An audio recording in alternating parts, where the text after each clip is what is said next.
there aren't 4 hippos there anymore. There are now as many as 100 in Colombia's Magdalena River.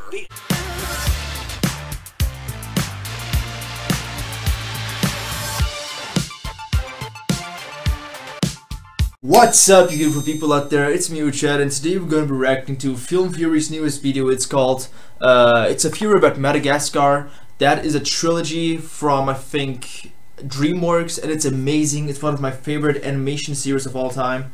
The Deadly Truth of Madagascar. It probably is going to involve with some animal cannibalism, I think. I hope not. I hope it's not going to be that disturbing, but yeah, let's find out by watching this the island of Madagascar, known for being home to the world's most unique flora and fauna, playful lemurs, colorful chameleons, stunning orchids. It's here that 5 castaway species from the Central Park Zoo will try to make a home. Along the way, they'll make alliances. Oh, this is a theory about just the first movie? The elements of this beautiful but untamed land. 7 movies, 5 animals, 1 survivor. 7 movies?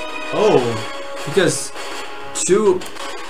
This isn't copyright, right? Internet. Welcome. I think there also exists a Penguins of Madagascar movie. Move it.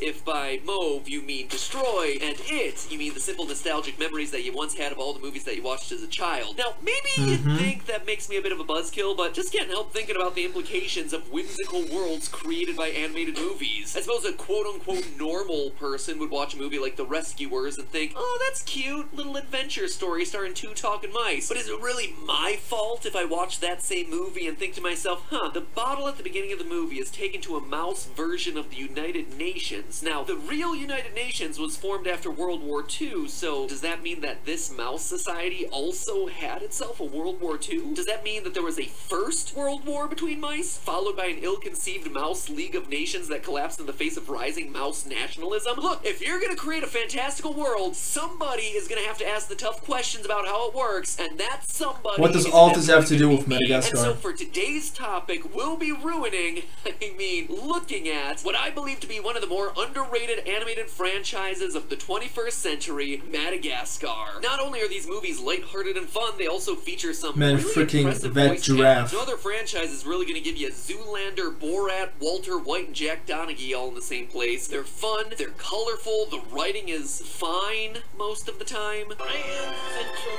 Station. It's grand and it's central. What, was that a joke? It seemed like it was setting up for a joke. Did you say Grand Central Station or my aunt's constipation? Yeah, okay, so not all the jokes are gonna Did he actually say that? But these movies are easy to watch. I can't even remember that train scene. Long enough for me to go to the bathroom in peace, so what's not to love? But, and you know that when I start singing the praises of a movie franchise, there's gonna be some sort of button. I like it big. I just can't help but wonder how well our I thought he was going to make a reference to that actually gonna fare on the island of Madagascar. If you need a reminder, in the first movie, Alex the lion, Marty the zebra, Melman the giraffe, Gloria the hippo, and a whole host of other animals are being relocated from their home in the Central Park Zoo to a wildlife preserve over in Kenya. Due to the hijinks of the penguins on board, the animal crates fall off the side of a ship and wash ashore on the coast of... Why do the penguins look different than they do in the Nickelodeon series?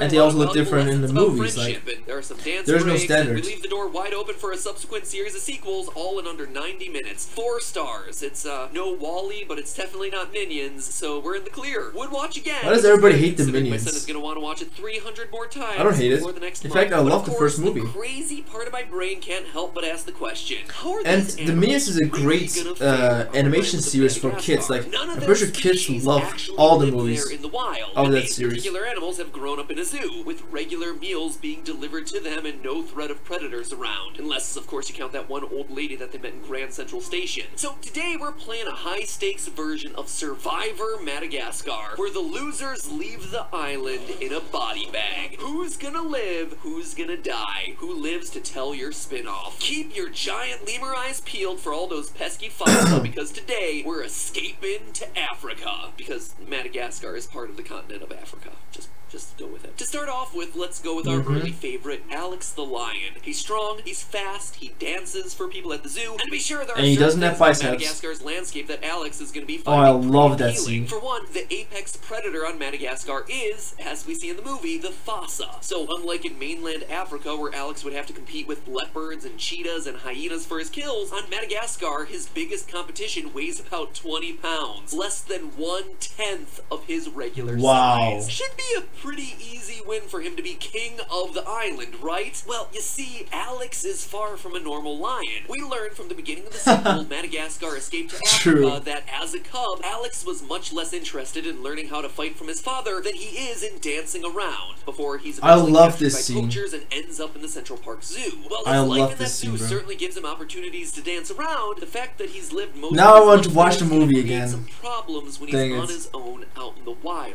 According to Katie Moore from the International Fund for Animal Welfare, quote, "In a lot of cases, it is still impossible to release captive animals into the wild, especially if the animals have been traumatized or were very young when captured. Since lions typically live with their mothers until they're about 2 or 3 years old, those early years are filled with lifelong lessons that Alex never got. Beyond the issues of avoiding dangerous situations and learning the social lessons of living in lion pride, which itself is a moot point since there's no other wild lions in Madagascar, Alex's biggest problem is the one that we're gonna see in the movie, food. A major point of the first Madagascar movie is how Alex is so used to being fed steak by zookeepers that he always looks delicious, and I don't even care if it's raw meat. I always want to bite into that. Leading to an awkward desire to eat his best friend Marty the zebra. He's going savage. Where have I heard that phrase before? I believe he and Miss Jaguar, they went savage, sir. Animals don't go savage. Disney ripping off other companies' story concepts?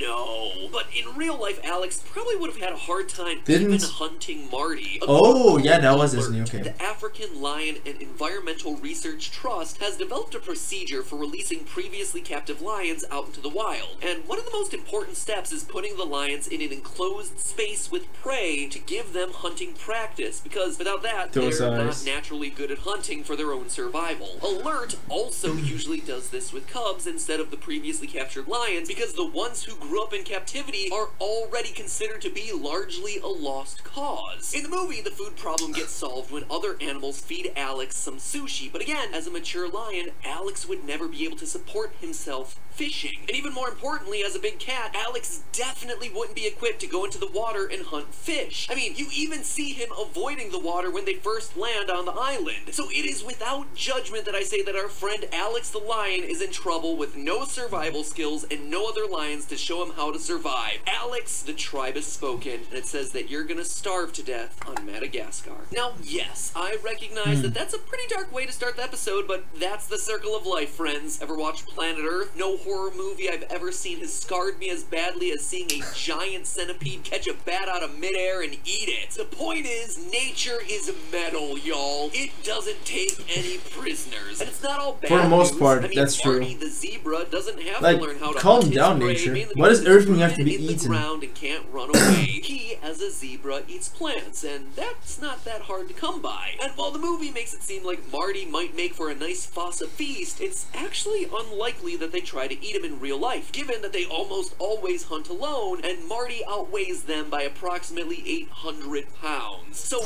Marty should be fine on Madagascar, right? Plenty of food, no predators. Look at how skinny his arm is. One of the other major issues with animals raised in captivity is that they become habituated to humans and don't fear them after they get re-released into the wild. And you see, that's gonna be especially dangerous for Marty in Madagascar. For Marty, humans have represented safety and food for his whole life, but once he lands in Madagascar, it's very likely that any humans he encounters will be much more dangerous to him. You see, zebras are very frequently hunted in their native habitat, sometimes for meat, but much more often for their distinctive striped skin. And man, now I really want to taste the zebra.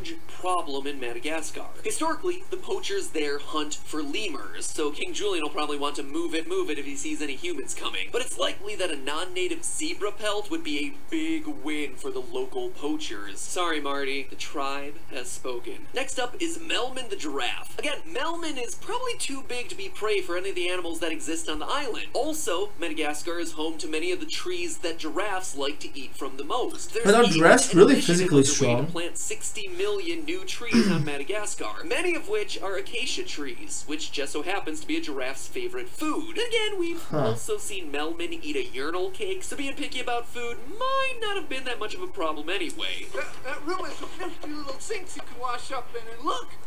Free mint! But here is I never understood that joke until now. From Madagascar escape to Africa that Melman is a bit of a hypochondriac. Okay, you guys really need a doctor. And honestly, as a giraffe, he has every right to be. Giraffes are especially susceptible to parasites, skin conditions, and a whole variety of other diseases. Probably one disease that giraffes are known to get is tuberculosis. And tuberculosis is a huge problem in Madagascar. The International Association for Medical Assistance to Travelers specifically warns that TB is highly endemic to Madagascar and a major health problem in the country. Yeah, Melman, how about you move out to... I think you're better off moving to Alaska. Nah.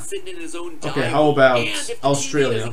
There's a pretty decent chance that he'll get himself some trypanosomosis, a disease caused by protozoan parasites and known to infect both giraffes and a wide variety of species on Madagascar. Who even likes parasites? You guys like it? I like the symbiote parasite, Venom. Okay, but what about the penguins, huh? If they can hijack the boat that was taking all the animals to Africa in the first place, then surely they should be able to manage surviving in Madagascar, right? Well, canonically speaking, the penguins are Adelie penguins, one of the few species of penguins that actually lives in Antarctica. Now, you might not believe this, but the climates of Antarctica and a subtropical island off the coast of Africa it's drastically different, just bit different. In coastal regions like the one where our little feathered friends land, temperatures get up to around Did you see how they Celsius, 90 degrees what do you call that? Great. I have to set my English game up. Constantly in cold temperatures, otherwise they faint like little Pokemon. Now, while I wasn't able to find exact data on what kind of the penguins wobbled when they landed,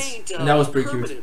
It's reasonable to assume that their temperature tolerance is going to be similar to that of the emperor penguin, the only other species to live its entire life on Antarctica. Emperor penguins start to eat snow in order to regulate their body temperatures when they overheat. And the high end of temperatures that they can withstand is about 68 degrees Fahrenheit, 20 degrees Celsius, a good 33% plus cooler than the temperatures that they'll be experiencing on Madagascar. Sorry, penguins, you can't MacGyver your way out of heat stroke. The tribe has spoken. Now, at this point, you're probably thinking to yourself, man, I should MacGyver someone that is good at surviving in nature? Good idea. Help us get that much closer to 10 million subscribers on Film Theory. I would appreciate it. I wish MacBen would use his stock images from that one Five Nights at Freddy's episode. He only used it one time, and it was at that episode. He used a new image of himself, and I wanted him to keep that, but so let me just say this, dear viewer, I have good news, and it comes in the form of Gloria the hippo. Unlike Alex, Gloria doesn't need to learn the finer points of hunting from other hippopotami, since her food doesn't move. Hippos eat plants. The climate in Madagascar is fine for her, as many hippos are native By the way, to they are freaking strong. regions with similar, even a bit warmer climate. Like a hippo can fuck you up. To a few diseases, most notably anthrax, but no confirmed cases of anthrax have been found on Madagascar in recent history. Sadly, hippos are sometimes targets of poachers, usually for their teeth, but Gloria has a better shot against poachers than Marty for sure. Bro, One, the mouth of hippos, underwater hippos. if she needs to, and also hippos routinely kill humans, so she's got herself a better ability to defend herself than her zebra. Gosh, now, maybe really? you think that I'm leading you astray to pull the rug out from under you, that I'm setting up all the pieces to show her survival only to cruelly rip her life away in the most brutal fashion in the final sentences of this video. But no, not this time actually. Gloria actually has a great shot of surviving. We have real-world evidence that a hippopotamus raised in captivity could in fact be released into an environment that it's not native to and not only survive, but thrive. alive. And it comes from the world's most notorious drug dealer. No, not him. This guy, Pablo Escobar. Pablo Escobar was a notorious Colombian drug lord. Macbeth just loves Breaking Bad, doesn't he? Perhaps the most wholesome of which was that he had himself a private zoo. When he was killed in 1993, his 4 pet hippos were released into the wilds of Colombia. And wouldn't you know it, there aren't 4 hippos there anymore. There are now as many as 100 in Colombia's Magdalena River. They adapted to the environment, the vegetation, the whole ecosystem of an entirely different continent than the one that they came from. So when Gloria finds herself on Madagascar, she, unlike her comrades, is well equipped to stay for the long haul. After a while, she might just take the crown away from King Julian. And if that means I don't have to see him dance anymore, I am all for it. See, I told you this episode would have a happy ending. Why you don't like King Julian dancing? Hey, that's just a theory. A Killing my favorites. Theory. And cut. Yeah, cut indeed. This was pretty interesting to watch. Heads off, Fedora's off to, what the heck was her? Gloria, I think that was her name. Yeah, good on her. Yeah, I never underestimated hippos. Well, actually I did when I was a kid, but now, yeah, I will never do that again. Freaking Gloria, man. That fat belly should not fool you. She really is something else. So if you guys enjoyed watching this reaction, let me know in the comment section below. Subscribe and leave a comment and activate that beautiful bell. And I'll see you guys next time. Take care. Ciao.